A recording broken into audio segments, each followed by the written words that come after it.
Hello, everybody. This is Pastor Willie, and this is the encouraging word for today. Today, I want to talk to you about the importance of guarding your eyes in your fight against sin. And David is our example. God has given us a great example of David in this story, the Chronicles of David and Bathsheba. And as we saw yesterday, David is in neutral. He's stepped back from what God has called him to do. He's chilling, as we might say. So that's the ground, the fertile ground. And fertile ground is ready for a seed of sin to be planted. His heart is ready because the sin comes from the heart, but it connects with something outside of us. Sin is when the temptation connects with our heart, a heart in neutral, a heart not focused on God. So a seed of temptation is going to be sown on fertile ground, and it will produce fruit, and the roots will go deep and be hard to remove. How will the seed enter the heart?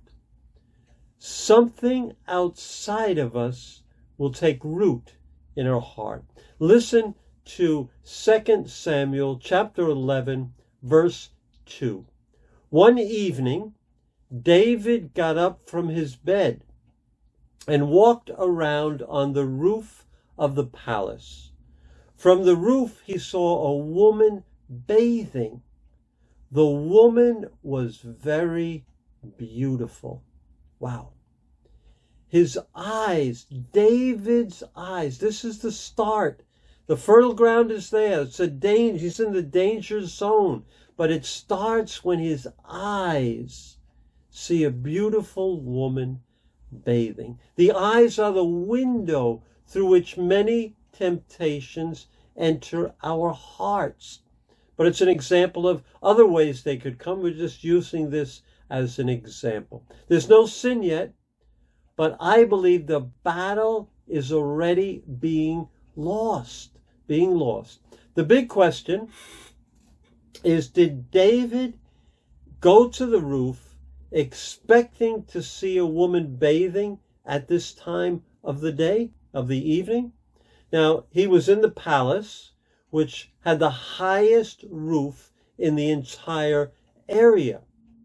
And it was customary for women to bathe in the courtyard of their homes. There was no roof over the courtyard. They had a well, or they had some trough with water, and they would bathe themselves in the open air, surrounded by walls, because most people are walking along. So someone on a higher roof could see into the courtyard. David is on the highest roof. Why did he go to the roof in the evening, the time when women would be bathing? Was he expecting it? If it was like you're just lounging around, it's like as if you're lounging around. You say, you know what, let me just turn on my computer and just see what kind of videos there are. And it leads you to X-rated pictures, and you click on them, or videos. Perhaps David was seeking something. Perhaps he went up there on purpose. Seed enters through the eyes, what we see. So a helpful point would be, if you're seeking it, if that's the issue with David, then there have to be places in your life that are off limits. David, don't go on the roof. Go down and talk with somebody else. Have some accountability.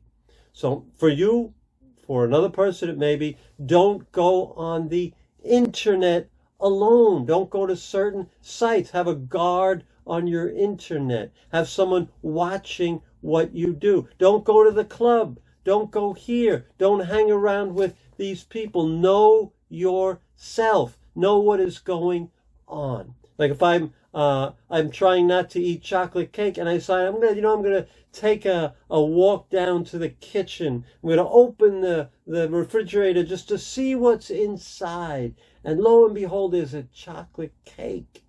That cake is gone. I'm gonna eat it. It's too late. I can't resist the temptation at that point. So if David knew what to find up there, and he was going deliberately, that should have been off limits to him. I will not go to this place. And you know what that place is for you. Perhaps he just went on the roof to get some air, wasn't expecting anything to happen. So look at the stars as they came out, and he happened to see a woman. A few points with that scenario. We can't walk around with blinders on our eyes, not seeing things. Temptations and situations will come at us. We can't avoid them. We can avoid certain places if those temptations connect with us, but in general, we can't avoid every temptation. Second thing is we can't blind ourselves, pluck out our eyes. Jesus said, if your eye causes you to sin, pluck it out. But what he was referring to was the seriousness of sin. You have to take this seriously. We don't literally pluck our eyes out. But it's important. The key is to understand what is happening, that there's a danger. A bell should go off. Because the first step to sexual intimacy, and there are 10 steps. I'm not going to go through them today. That would be another day. But the first step, step number 1, is eye to body. You see somebody. That's step number 1. There'll be a reaction, or there'll be no reaction. So be aware if there is a reaction. And do what Joseph did in the book of Genesis. Run away. David, get off of the roof. He sees a beautiful woman. There's some action, a reaction in his heart. It's connecting with him. Get off of the roof. Go talk to someone. David, the seed is being planted. Don't stay on the roof looking. Run away. Never take the second look.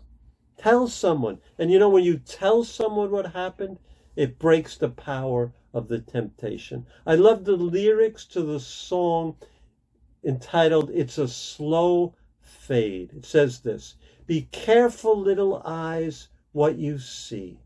It's the second glance that ties your hands as darkness pulls the strings. Be careful what you see, my friends. Darkness will pull the strings.